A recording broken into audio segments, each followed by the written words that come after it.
네, 여러분은 현재 글로벌 증시 투나잇과 함께하고 계십니다. 자, 이제 시장에 대한 보다 심도 있는 이야기 해볼게요. 내일장 수익을 떠먹여줄 이슈, 내일의 이슈 시간입니다. 자, 월요일은 KR리서치 김대준 대표와 함께합니다. 대표님 안녕하세요. 네, 안녕하십니까. 네, 오늘 이번 주 대응을 잘 하려면 이슈 점검 잘 해봐야겠습니다. 오늘의 주제 바로 확인해 볼게요. 네, 오늘의 주제입니다. 무너진 투심, 그래도 두 번째 투매는 맞서라. 네. 이렇게 유명한 증시 격언이죠. 네. 첫 번째 투매는 동참하고 두 번째, 세 번째 투매는 맞서라. 맞서라는 게 다른 의미가 아니고요. 투매가 나올 때 기다린다거나 또는 공격적인 투자자 입장에서는 매수를 해도 된다라는 측면에서의 그 해석이거든요. 네. 최근에 투자자 분위기에서의 그 상황을 말씀드리게 되면 네. 우리가 주식을 매도할 때 첫 번째는 우려나 걱정이 있습니다. 주식을 팔아야 될까? 말아야 될까? 5%, 뭐 7% 마이너스 갔을 때 현상이죠. 머뭇머뭇거린다. 두 번째 단계는 공포 수준의 상황이 진행이 됩니다. 한 10% 이상의 손실이 나게 되면 무섭습니다. 그러다가 마지막 단계, 포기 단계도 진행하거든요. 이 포기 단계에서는 네. 가격 불문하고요. 주식 보기도 싫어 하면서 주식을 네. 매도해버리는 겁니다. 그쵸. 이게 투매이거든요. 지난 금요일과 오늘 6천억과 9천억에 대한 개인 투자자들의 매도가 나오면서 투매를 동반한 매도였죠. 주가 하락을 이끌었습니다. 그래서 제가 오늘은 지금 주식을 매도할 단계는 아니라는 측면에서의 해석을 해드릴 거고요. 제가 앞서 말씀드린 대로 두 번째나 세 번째 투매는 맞서라는 말씀을 드렸고 우리가 주식을 매도할 때 기준이 있어야 됩니다.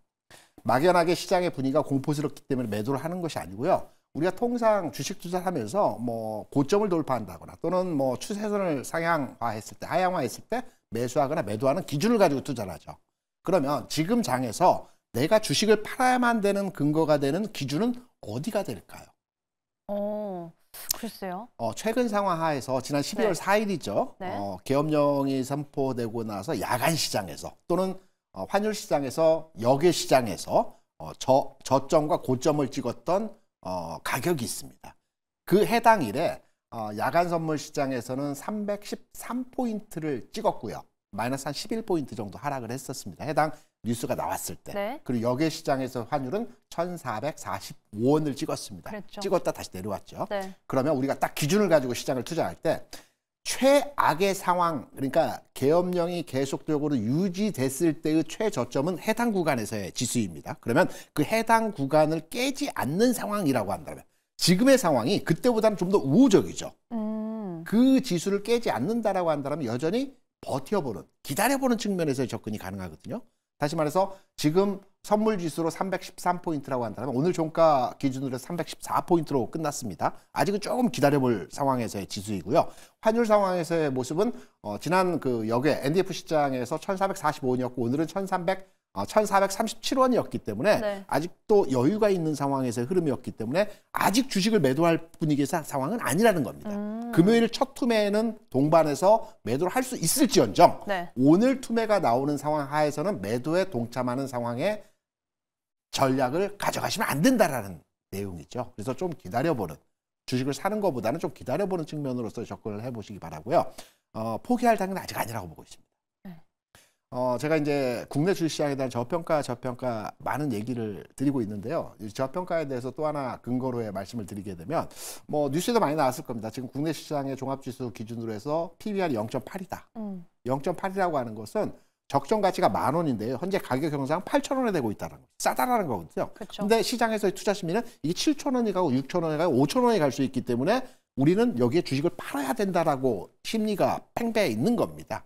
그런데 과거로부터 0.8이 의미 있는 PBR 지수 기준에서의 상황이거든요. 지금까지 2000년 이후에 4번의 PBR 0.8 수준을 도달했던 적이 있었습니다. 네. 첫 번째는 9.11이었고요. 두 번째는 2003년도에 카드 대란이 있었을 때고요. 세 번째는 그 금융 위기가 있었고요. 네 번째는 팬데믹 상황에서 0.8 내외의 PBR 기준을 저점을 찍고 리바운딩을 세게 줬습니다. 네. 지금 오늘 기준으로 0.804 PBR 지수를 보여주고 있거든요. 그럼 바닥권에 들어왔다는 얘기입니다. 조금 더 빠질 수는 있겠죠. 그러나 지금 수준은 내려가는 부분에서의 무릎 아래 부분이기 때문에 우리가 지금부터 매도를 하는 것은 거의 복숭아뼈 아래에다 주식을 파는 거라고 보고 있거든요. 밀렸다가 리바운딩이 나올 겁니다. 그러면 이 무릎 이상에서 매도를 하셔야 된다라고, 만약에 매도를 한다라고 하더라도 하셔야 된다라고 생각이 되고 있고요. 또 제가 보는 그 보조 지표 중에서 투자 심리도라고 하는 게 있습니다. 투자 심리가 보통 25 미만으로 가게 되면 최저점에서의 투심이 얼어붙은 상황입니다. 네. 지금 20이거든요. 완전하게 투심 20 이하의 수준에서의 지수가 나올 때는 바닥에 들어왔다는 겁니다. 그럼 지금 주식을 팔 때가 아니라는 결론점으로 시장을 해석할 수 있다라고 보고 있기 때문에 오늘 장은 이미 지났고요. 내일 장, 시장의 상황이 내일 장에서 어떻게 펼쳐질지는 저도 모르겠습니다. 그러나 내일 장에서 추가적으로 지수가 일정 부분에서의 조정이 나타난다 하더라도 앞서 말씀드렸죠. 지금 시장에서의 상황은 무릎 아래 부분입니다. 무릎 아래 부분에서 주식을 팔 필요는 없다라는 측면으로서 여러분께 말씀을 드립니다. 네, 우선 방금 말씀해 주신 이 투자 심리도를 좀 어떻게 계산하는지 제가 옆에서 잠깐 찾아봤더니 최근 기간 동안 주가가 상승한 날의 비율로 측정된다라는 건데 굉장히 간단한 지표입니다. 네, 열흘 중에서 네.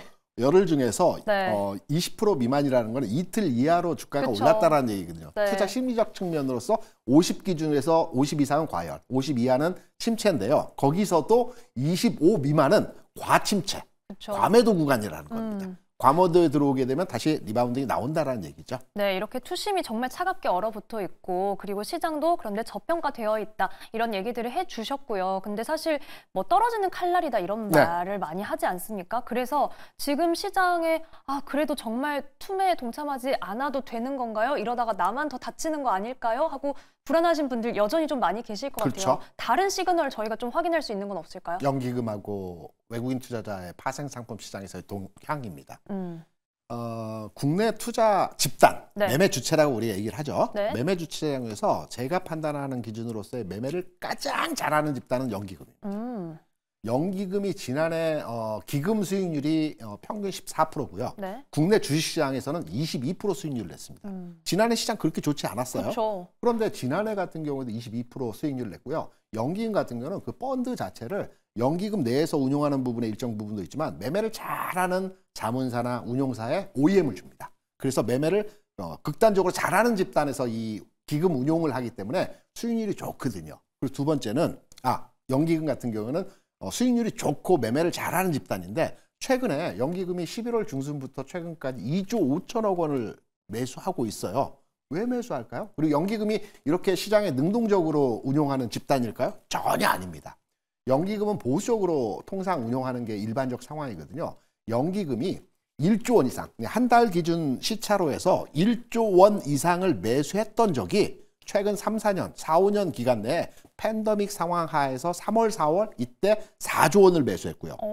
한 달 내에 1조 원 이상을 매수한 적이 없습니다. 그러니까 거의 한 4년 만에 대규모의 연기금 매수가 들어오고 있다는 점이죠. 이만큼 연기금에서 바라보는 관점에서 지금 시장은 저평가, 바닥, 리바운딩이 조만간 나올 수 있다라는 측면으로 해석하는 연기금 투자 집단에서의 우리 장에 대한 시각이고요. 두 번째는 연기금보다도 더 매매를 잘하는 집단이 있습니다. 주시장에서.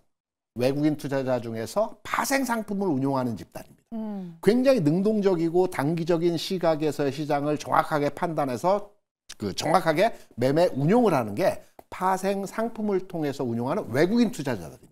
그런데 외국인 투자자들의 파생 상품 시장에서의 매매 동향을 최근 내에서의 상황을 보게 되면 오늘 같은 경우에도 장중에는 일부 마이너스가 나왔지만 장 마감 근처에서 선물 매수를 확 들어오면서 2천억 이상 매수를 했고요.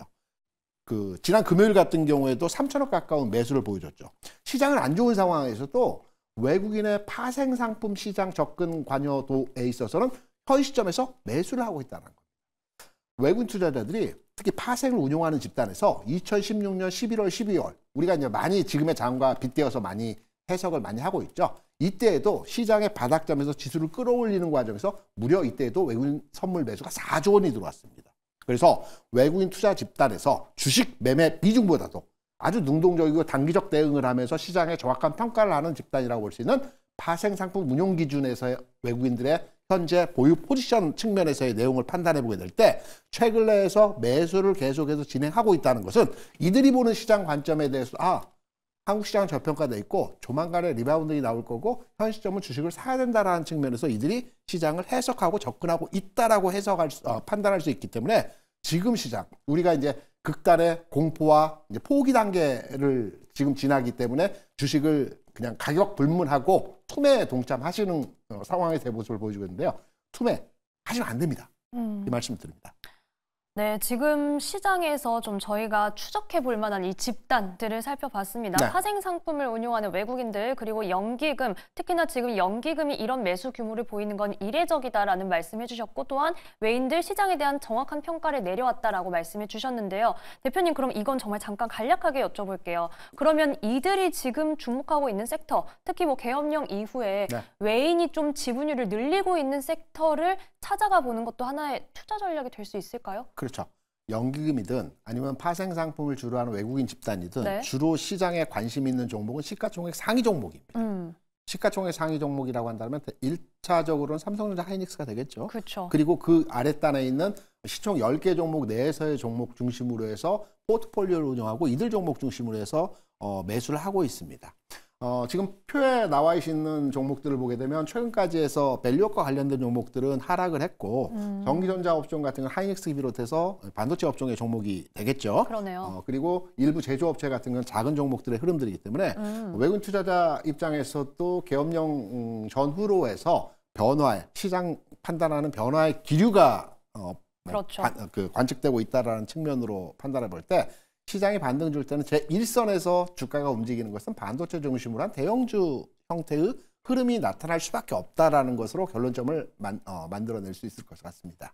네, 그럼 여기에 하나만 더 여쭤볼게요. 네. 지금 금융당국에서 내놓은 안정펀드와 같은 대책들 좀 유효할 거라고 보십니까? 증안펀드가 지난 2003년도에 만들어져서 최근까지 한 서너 번 정도의 증안펀드를 만들긴 했는데요. 네. 이 증안펀드 같은 경우는 정부에서 자금이 있어서 그걸 즉시 투입하는 것이 아니고 금융기관들이 출자를 해서 그 출자된 자금을 통해서 시장 안정화 대책으로서의 매수를 하는 겁니다. 시간이 걸립니다. 그러니까 출자하고 이 출자된 자금으로 주식을 매수하기까지는 최소 일주일에서 열흘 정도 시간이 걸리거든요. 근데 시장은 하락 이후에 바닥을 찍고 리바운딩 나오는 과정이 이보다 짧을 수 있기 때문에 실질적으로 시장에서 효과치 나기보다는 우리가 이제 립 서비스 차원의 시장 안정감이죠. 정부에서도 네. 이러한 여러 가지 대책을 통해서 증시 부양을 하고 있다라는 립 서비스 차원에서 안정화 흐름에서의 상황이기 때문에 뉴스에서는 10조 원 규모의 증안펀드를 만들어서 10조 원을 투여하겠다. 물론 10조 원의 구성을 하고 이 10조 원을 이후에 계속 투여할 수는 있겠지만 제가 볼 때는 빠른 시간 내에 시장을 바닥을 찍고 돌아서는 형태가 나올 수 있기 때문에 증안펀드가 실제적으로 시장에 투입되기는 실제 쉽지 않다. 딱 한 번 있었습니다. 2020년도에. 한 4번 정도 증안펀드가 만들어졌는데요. 네. 시장에 투여된 것은 지난 팬데믹 상황에서 한 번 시장에 투여가 된 적이 있었죠. 그래서 이번에 나온 뉴스들 또한 긍정적이나 앞으로 상황에 대한 긍정적이나 우리가 우호적인 투자 심리 개선에 좀 도움을 줄 수 있는 내용으로 이해를 하시면 될 것 같습니다. 약간 플라시보 효과 같은 맞습니다. 느낌도 들고요. 네. 우선 투심 회복에는 확실히 좀 도움이 됐으면 좋겠는데 앞으로 지켜보겠습니다. 자, 대표님 그러면 저희 내일장 변수 점검으로 넘어가 볼게요. 앞으로 시장 어디에 주목해야 할까요? 네, 제가 지난주 이 시간에 여기서 말씀드린 게 네 가지였죠. 첫 번째는 시총 상위 중에서 반도체 종목에 주의하자, 네. 주목하자. 그리고 성장 섹터 내 IT 플랫폼, 게임, 엔터 이 종목들은 당분간의 조정 가능성이 있을 것이다. 그리고 트럼프 관련 소외주들도 기간 조정화 될 가능성이 높다라는 측면에서 말씀을 드리고 자동차 업종에 대해서 말씀을 드렸어요. 네. 전체적인 큰 맥락점에서의 흐름은 여전히 유효하고요. 이번 주는 앞서 잠깐 말씀드린 것처럼 반도체 종목에 주요하게 우리가 관심을 가져야 될 것 같습니다. 왜냐하면 오늘 나온 기사인데요. 삼성전자에서 4나노급에 대해서 수율이 70% 수준으로 개선이 됐다라고 해요. 삼성전자가 최근까지 주가가 계속해서 하락을 했고 움직이지 못했던 이유가 여러 가지 요인이 있습니다. 업황이 불안하고 실적이 개선되지 않는 상황에서의 흐름들이 진행되고 있다. 이런 내용들도 있겠지만 기본적으로 삼성전자가 주가가 계속 저평가 수준에서의 상황을 보여주고 있는 것은 파운드리 쪽에서의 적자입니다. 그런데 4나노급, 물론 이제 시장에서 가장 고효율을 보여주는 그 나노급은 3나노급이거든요. 이게 TSMC가 완전 독점을 하고 있어요. 그런데 삼성전자가 지난해까지만 하더라도 수율, 그러니까 불량률이 30%밖에 안 나온다는 얘기거든요. 상당히 높은 비중입니다. 수율이 70% 나온다는 것은. 그런데 4나노급에서 지난해에는 30% 수율이 나왔습니다. 근데 올해 지금 나온 기사를 보면 70% 수준으로 올렸다는 거죠. 내년 상반기에는 90% 수준으로 올린다는 겁니다. 이게 반도체 시장에서 4나노급이 대략 20% 중반 그 파이를 차지하고 있거든요. 꽤 큰 시장입니다. 그러면 내년도에는 삼성전자가 지금 나온 기사대로 유지가 흐름이 진행된다면 반도체 파운드리 부분에서 흑자를 낼 가능성도 우리가 조심스럽게 읽어볼 수 있는 내용이기 때문에 네. 이 삼성전자의 개선된 이 파운드 쪽 사업에 대한 기사 내용이 한번 첫 번째로 긍정적인 요인으로 개선될 수 있는 내용으로 우리가 판단할 수 있는 내용이고요. 일단 그리고 두 번째 상황을 보게 된다면 환율이죠. 지금 시장에서 계속 환율이 급등하기 때문에 주가가 빠진다라고 많이들 말씀을 하시는데 맞습니다. 환율 급등에 대한 시장 압박, 하락 요인이 첫 번째 근거 요인인데요. 지금 역외 시장을 보게 되면 오늘 장 마감 대비해서 지금 NDF라고 해서 지금 시간에 거래되는 시장이 있거든요. 여기서 한 5, 6원 정도 하락을 하고 있어요. 안정화된다는 거죠. 그래서 시장의 전체적인 분위기는 제가 앞서 말씀드린 내용을 기반으로 해서 내일장 이후의 상황들은 좀 더 긍정적으로 진행될 가능성이 있다고 보고 있고요. 반도체 종목들을 보신다면 저는 삼성전 하이닉스가 무겁다라고 하실 때는 장비주, 전공정단의 장비주에 대해서 관심을 가져야 될 것 같습니다. 대표적인 종목은 유진테크라든가 HPSP 같은 종목들은 지금 저평가되어 있고요. 실적 개선치가 유지되는 바운드에서도 주가가 동반 급락을 줬기 때문에 이런 종목들에 대해서 이번 주 상황에서 우리가 관심을 가져가야 될 것 같다. 이렇게 판단하고 있습니다. 네, 우선 원달러 환율 저희가 계속해서 잘 체크를 해봐야겠고 삼성전자 그리고 전공정 장비 관련주입니다. 유진테크와 HPSP까지 이번 주부터 좀 눈여겨보도록 하겠습니다. 자, 오늘 말씀은 여기까지 듣겠습니다. 지금까지 KR 리서치 김대준 대표와 함께했습니다. 고맙습니다.